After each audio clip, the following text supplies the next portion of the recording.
What's up, guys? JP back at you once again, bringing you guys day number 14 in my 7th annual 31 Days of Horror. This is a series in which we watch and review 31 horror films in 31 days, all during the month of October, leading right up to Halloween. And continuing along here with the challenge, we have another film from 2018, which I think that covers all the ones I needed to watch. I think there was 3. I might have already done 3. Not sure, but that's pretty much all it cuts off for this one. I only have a few categories left. I'm saving them for later in the month. So the film today is The First Purge, courtesy of Universal Home Entertainment. And The First Purge is a film that I've seen in the theater, and it follows the setup of The Purge. It is the prequel film to the Purge trilogy. So there are, 4 Purge films.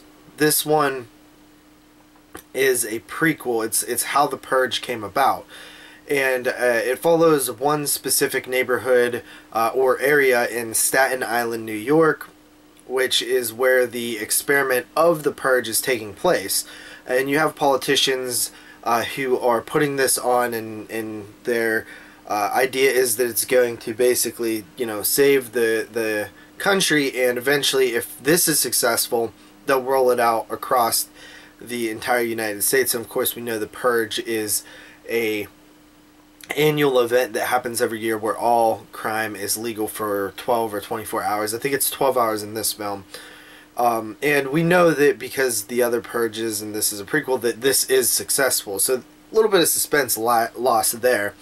But in this neighborhood, we follow a drug dealer who pretty much owns most of the territory in Staten Island, and this girl who is protesting the Purge, and her brother who is starting to get mixed up with the drug game and going down that bad path, and they all, band together to try to survive the Purge.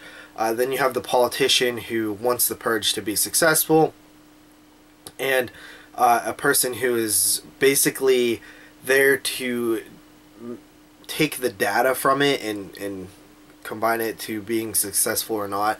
We find out that the politician is crooked, of course, and that maybe, just maybe, the Purge wouldn't have worked if they hadn't, stoked the fire, if you will, and set up things to make it more crazy. So at the beginning, the Purge really isn't doing much. Like, nobody's really purging. People are kind of scared.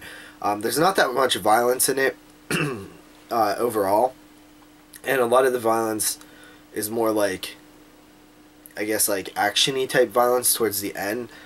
But the film, it's, I don't know, it's okay.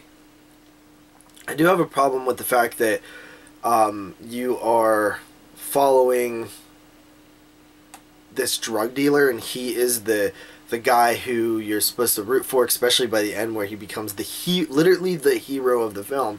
But it doesn't really seem like, he has a character arc where he learned and to not sell drugs and be a better person and stuff. It just seems like, his back's against the wall, and he fights for his neighborhood. There is some cool visuals. There's one thing where they have these like contacts, and they're like cameras and stuff that are really cool.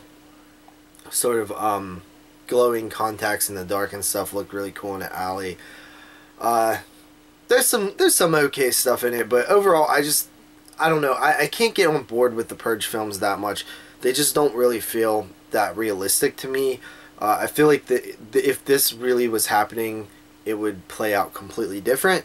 And I also think that if, these films were made, properly, I think that they should be either 100% vested in the social and political commentary that's going on in the films, or be exploitation films. I always feel like they are trying to be both, and if they would just, 100% commit to being an exploitation film and about the violence and maybe a little bit of social commentary, I think they would be much more enjoyable.